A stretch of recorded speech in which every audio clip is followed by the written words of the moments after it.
mi ò ń ṣe onímọ̀ ìjìnlẹ̀ sáyẹ́ǹsì, so ìwádìí mi ò dúró lórí sáyẹ́ǹsì bí kò ṣe ìlànà tí wọ́n fi ń polówó GMO yìí, ohun gangan ni mo fẹ́ ká jọ gbé yẹ̀wò.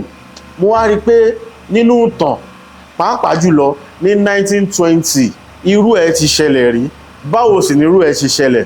Ní ìgbà tí wọ́n kọ́kọ́ fẹ́ introduce sìgá, ẹ jẹ́ ká wo ìlànà mẹ́fà kan tí wọ́n fi polówó sìgá.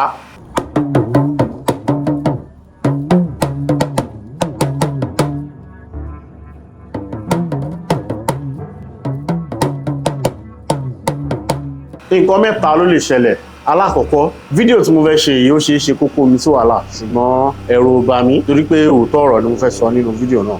Ẹlẹ́ẹ̀kejì ni pé ó ṣeé ṣe kí àwọn generation tó ń bọ̀ kó gbé generation wa ìṣépè lọ́pọ̀lọpọ̀. Ẹ jẹ́ ká kọ́ ní àròjinlẹ̀ wípé kí àwọn baba ńlá wa kí wọ́n padà wá sílé ayé báyìí. Ṣé mọ̀ pé ojú máa tì wọ́n lọ́pọ̀lọpọ̀ wípé àwa tí a wà lóde òní ó padà fún wa láti lọ ṣiṣẹ́ àṣekára. Tá bá wá ṣiṣẹ́ àṣekára, á wá tẹ́wọ́ gbowó. Tá bá ti wá tẹ́wọ́ gbowó, á wá mú owó yẹn, á lọ fi ra oúnjẹ tá a fẹ́ jẹ sẹ́nu. Ẹ jẹ́ ká kọ̀ fi sí déédéé làákàyè wa pé báwo ni ó ṣe máa rí lára wọn tí àwọn baba ńlá baba wa bá padà wá. Dèpòdépò pé a tún wá rìn ní bèbè pé a fẹ́ sọ àwọn èso tí àwọn baba ńlá baba wa tí wọ́n ti gbé lẹ̀ àti wá fẹ́ sọnù. Kó wá tó di pé mo tẹ̀síwájú, mo ti rí ọ̀pọ̀lọpọ̀ èèyàn tó sọ̀rọ̀ nípa nǹkan ọ̀gbìn tuntun tí wọ́n ṣe introduce tí wọ́n ń pè ní GMO. Kí ni ìtumọ̀ GMO? Ní òye tèmi, GMO jẹ́ nǹkan tí àwọn onímọ̀ ìjìnlẹ̀ sáyẹ́ǹsì tí wọ́n lo ọgbọ́n àlùmọ̀ǹkọ́rọ́ yìí láti jẹ́ kí ó ní àwọn functions kọ̀ọ̀kan tí nǹkan náà ò ní láti lẹ̀, bóyá nǹkan ọ̀gbìn ni tàbí nǹkan ọ̀sìn. Ṣùgbọ́n lónìí mo fẹ́ ká focus lórí nǹkan ọ̀gbìn torí tó máa ń sọ̀rọ̀ pé the green white green, agriculture wà lára nǹkan tí green white green tí ó stand fún. Bí a sì ṣe ń bùwó lọ yìí, ó ṣeé ṣe ká sọ ètò inú, ó ṣeé ṣe kó má pa àwa tá wà ní generation yìí jùjùjù lára. Ṣùgbọ́n àwọn generation tó ń bọ̀, ó ṣeé ṣe kó jẹ́ pé wọ́n á máa padà gbé wa ṣépè ní bí àwọn kan lára wa ti ṣe máa ń gbé àwọn tó tà wá sóko ẹrú ṣépè. Bẹ́ẹ̀ náà ni ó ṣeé ṣe kó jẹ́ pé láìpẹ́ láì jìnnà àwọn generation tó ń bọ̀ wọ́n máa gbé generation ṣépè ní. Kí wá ní ìdí tí mo fi sọ bẹ́ẹ̀? Mo ti rí oríṣiríṣi ìpolówó nípa GMO, bẹ́ẹ̀ sì ni oríṣiríṣi àwọn èèyàn ti sọ̀rọ̀ nípa rẹ̀. Ara àwọn nǹkan tí wọ́n sì sọ òun náà ni pé GMO kò ń jẹ́ kó oúnjẹ ṣòfò, ó torí kò ní jẹ́ kó oúnjẹ tètè máa bàjẹ́. Ìyẹn jẹ́ alákọ̀ọ́kọ́. Ẹlẹ́ẹ̀kejì ó ní pé ó máa ń tètè jẹ́ kó oúnjẹ tètè wù. Oúnjẹ tó yẹ kó lo oṣù mẹ́ta láti wù, láàárín oṣù kan ó ti wù. Wọ́n ti ká GMO. Ara àwọn advantage ẹlẹ́ẹ̀kejì nìyẹn. Bẹ́ẹ̀ sì ni ẹlẹ́ẹ̀kẹta, kò ń jẹ́ kí àwọn kòkòrò bóyá ìfojúrí ni tàbí lè tà ń fojúrí, kò ń jẹ́ kí wọ́n jẹ àwọn èrè oko wa. Eléyìí tó wá ṣe kókó tó jẹ́ ẹlẹ́ẹ̀kẹrin tí mo rí pé ó ṣe kókó yẹ kéèyàn gbá mú dáadáa, ó ní pé wọ́n ní ó máa jẹ́ kó oúnjẹ wálẹ̀. Tá bá sì wò dáadáa lóòótọ́ ẹ máa rí pé oúnjẹ lọ sókè ní apá ọ̀dọ̀ wa ẹ̀ ní ilẹ̀ adúláwọ̀ ní àsìkò yìí. Ṣùgbọ́n fídíò eléyìí tí mo fẹ́ ṣe lénìí kò tiẹ̀ sí fún bóyá GMO dá fún wa àbí GMO dá fún wa.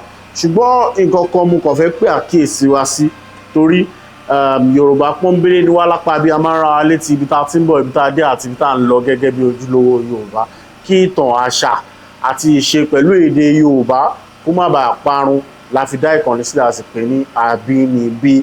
Ẹ má gbàgbé just one single goal la ní lórí ìkànnì. A máa ń ránra wa létí ibi tá a ti ń bọ̀, ibi tá a dé àti ibi tá a ń lọ gẹ́gẹ́ bí ojúlówó Yorùbá.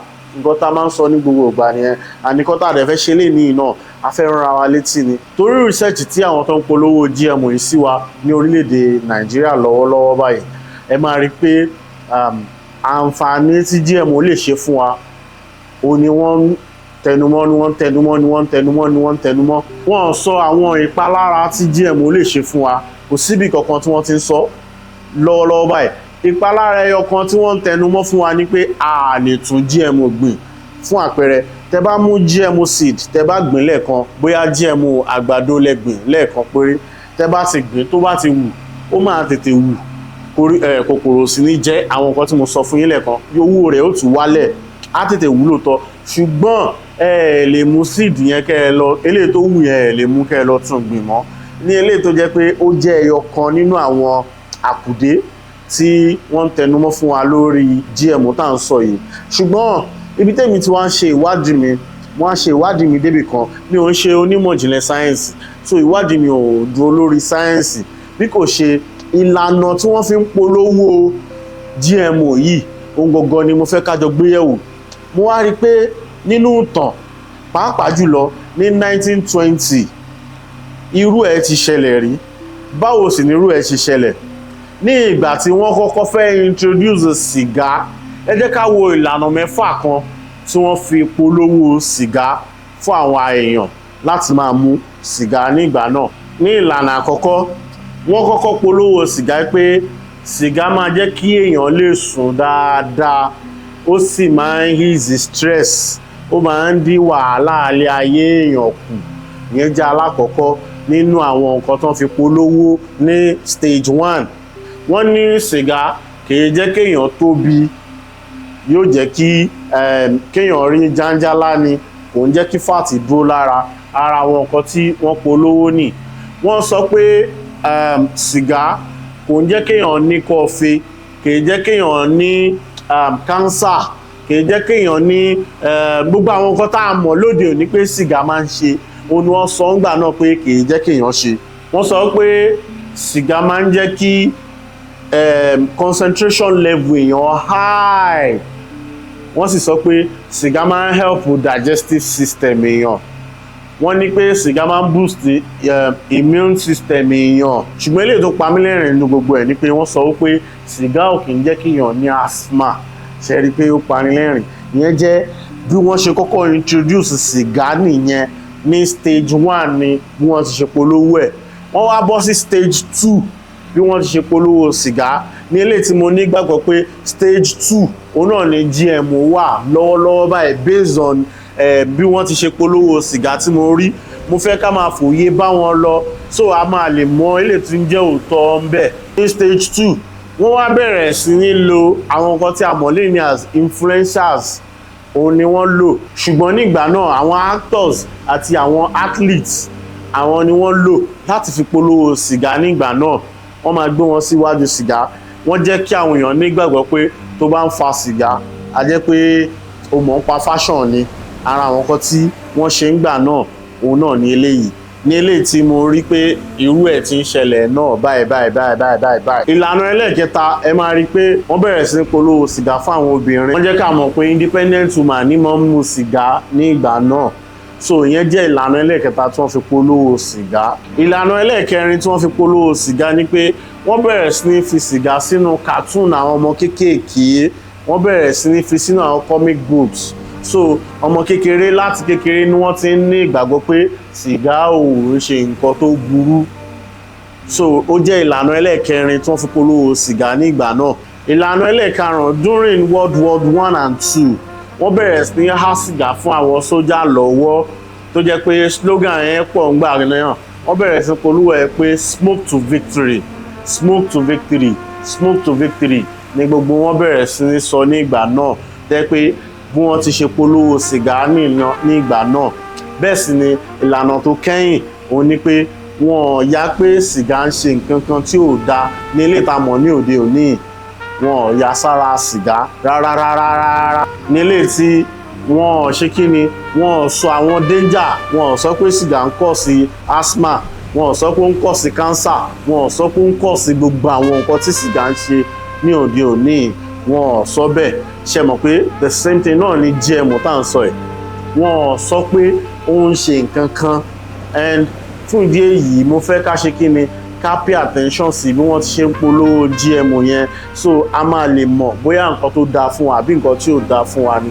mo rí fídíò kan online tó ṣàlàyé ń pa GMO number 1 máa fi sí description box sí fídíò yìí ṣùgbọ́n ẹ jẹ́ kí n fi díẹ̀ hàn yín lára bóyá GMO dáa fún wa àbí kò dáa fún wa.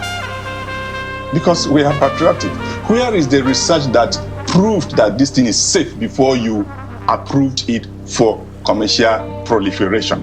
So you see, let's not put the cart before the horse. That research, first of all, should be done by the one who's introducing it to prove to the consumer, because we're talking consumer protection now, to prove to the consumer that this thing is safe. Now they are saying, yes, it is safe, but you see, the second issue is that the proprietary companies that are pushing these organisms say that these are trade secrets. We can't reveal them to you. They are trade secrets. Really? Yeah, Really? That's what they say all over the world. They say The research that proves that the yes, the because crops are number safe. one, I need a sample of this stellar maize. Right now, I have not accessed it. To say that, are you suggesting, by your last thought, that this is another form of economic neocolonialism? Absolutely. You see, number one, the seeds that we traditionally use are not patented. I plant, I harvest, I reserve some, I replant the next season. But here is a new hegemony that is coming, and we need, as patriotic Nigerians, we need to educate ourselves that, first of all, this high yield, we have results in the field as scientists, that these so-called touted high yields are not reproducible. That means you plant and you get 8 tons per hectare this year, this planting season. Next season, you cannot replant that for 2 reasons. Firstly, the company that owns the patent will forbid you from doing that. We've seen it happen in India. I'm sorry, so you cannot keep them, dry them, and No. plant them. The licensing forbids that. The licensing forbids that. That means you are tethered to the producer of those seeds, that every season you go back to buy them. And you know what that means? I don't need to overflog it. It means... You know, the natural question on our minds, is the government aware of all this? I think that's what we Yes. Maybe we can end on that. We Yes. don't think government is not aware of all this in absolute terms. That is why this education is needful. But we now have a biotechnology agency. If government is aware of all of these dangers. Let me tell you something about research.